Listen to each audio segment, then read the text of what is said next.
legendary Godzilla, MONSTERVERSE Godzilla, has been around for about 6 years now.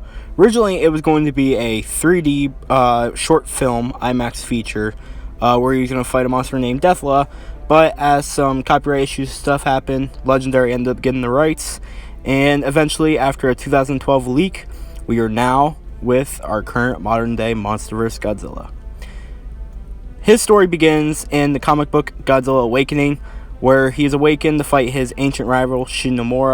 Throughout this comic, we learn that Godzilla is a very prehistoric and ancient alpha predator that survived extinction events. And in the comic itself, he has a very interesting design. The artwork choices are a little different, so he doesn't look exactly identical to the 2014 design, but he fights Shin in the comic, and eventually it ends with him getting hit with Castle Bravo, which leads into the opening of 2014. In the 2014 film, 2014 being the first Godzilla to be in fully CGI for an entire Godzilla movie.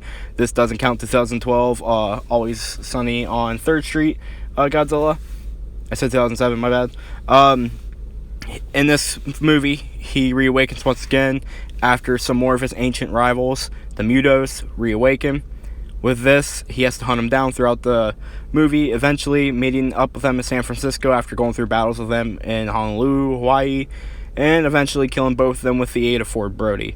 In this film, his design is very unique, but also very faithful to the classic, with a very updated CGI model that on one computer would take hundreds of years just to render. In this model, he has very jagged spikes, very crocodile-esque looking scales, and he looks more like a real creature. Most of his features are based off bears and eagles, and like I said, it is the first Godzilla to be fully featured in CGI throughout the entire movie. And with this, eventually, just a few months later, we get the Godzilla Aftershock, a comic book where Godzilla has to fight the Alpha Muto Prime, or Jinshin Mushi, after the earthquakes and trembling start happening, and Jinshin Mushi learns a new way to attract his ancient rival. Godzilla ends up coming to fight him, and fights a Godzilla killer, Muto Prime, having multiple Godzillas under his belt, which is very implied, including Dagon, a Godzilla that we do see the bones of in 2014, and we just get further confirmation of what it is in this comic. And after plenty of battles where Godzilla heavily gets beat up and is about on his deathbed, getting his spikes ripped off, thanks to the help of Emma Russell, he is able to win by achieving a new ability, the Nuclear Pulse, which he shoots out of his back and completely destroys the Muto's armor and cripples him long enough to crush his head. With that, Godzilla goes into hibernation and doesn't come back up for about 5 years. In this meantime, he evolves and awakens back in 2019 to fight his ancient rival, King Ghidorah, after awakening from the eco-terrorist group led by Joan and Alla with the assistance of Emma Russell. Godzilla has to fight him, and after a few battles, Godzilla gets hit with the oxygen destroyer, which ends up nearly killing him. Even at one point, he's like clinically dead, with his heartbeat completely fading. After he moves into a pocket of hollow earth, the humans end up finding him thanks to Mothra after she reawakens and gets into her adult form. With this, Dr. Zarazawa sacrifices himself for the fate of humanity with a nuclear bomb, which ends up supercharging Godzilla and causing him to grow nearly 40 feet. With this, Godzilla moves back to Boston to fight his ancient rival once again, and although he ends up losing to a supercharged Ghidorah with the aid of Mothra and the humans, specifically Emma Russell, he is able to achieve his most powerful form thus far, burning Godzilla, is able to kill his ancient rival and become the new king of the monsters and alpha of all the titans. With this movie, once again, it is all in CGI with motion capture from TJ Storm. The design is they changed quite a bit of things about it. The claws are very different, with a lot of them being sharper and longer. The teeth are longer and sharper. The toes and stuff themselves seem longer. Some of the scales seem lacking. It seems like they kind of removed some of the scales. His tail is a lot more stubbier. It's not as long tip and kind of gets off the end. His spikes are much bigger and represent more of the classic Godzilla, specifically one like 54. He also looks a lot bigger, with his proportions being a lot bigger, making him look a lot stronger. Whenever he achieves a supercharged form, he's pulsing throughout his whole body with blue energy, up to the point he goes to shoot his atomic breath where his eyes glow blue.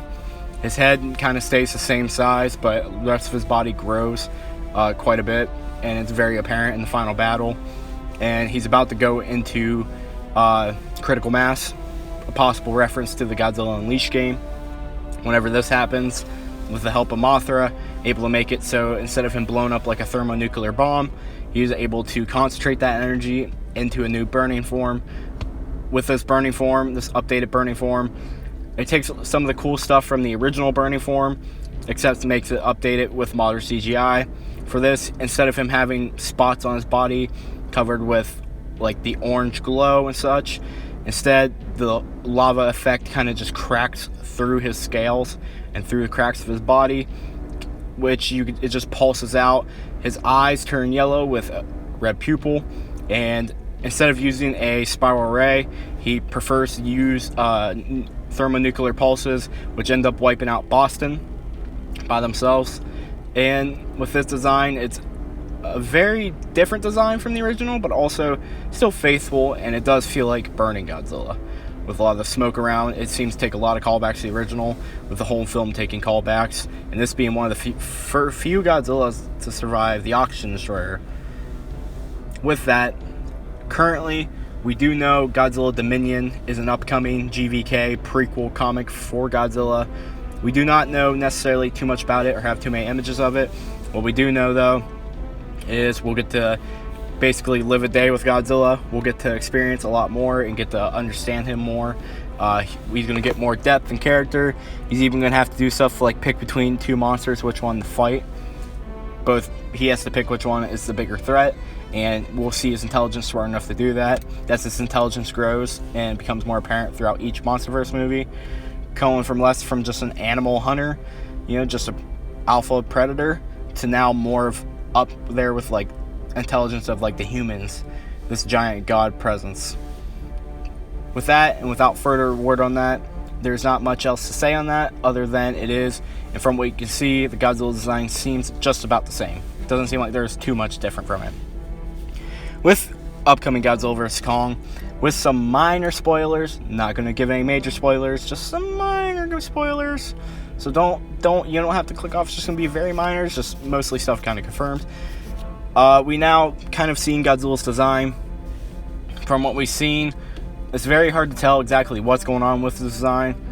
From an image we got a few days ago from the Playmates figures, it seems he's going to keep his 2019 design for the most part, except with some minor changes. It looks like he might be even bulkier now, which is very cool. His spikes seem like they've grown, so it looks like they're getting longer and longer.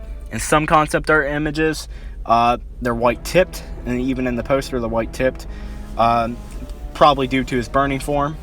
And with this, we don't know much beyond that. We don't have too many images of him, but what we've seen from the design looks about the same, just with some minor differences, such as in some shots of it with the poster and stuff, he looks, like I said, a bit blue, and his eyes seem almost white, with a very minimum pupil being visible.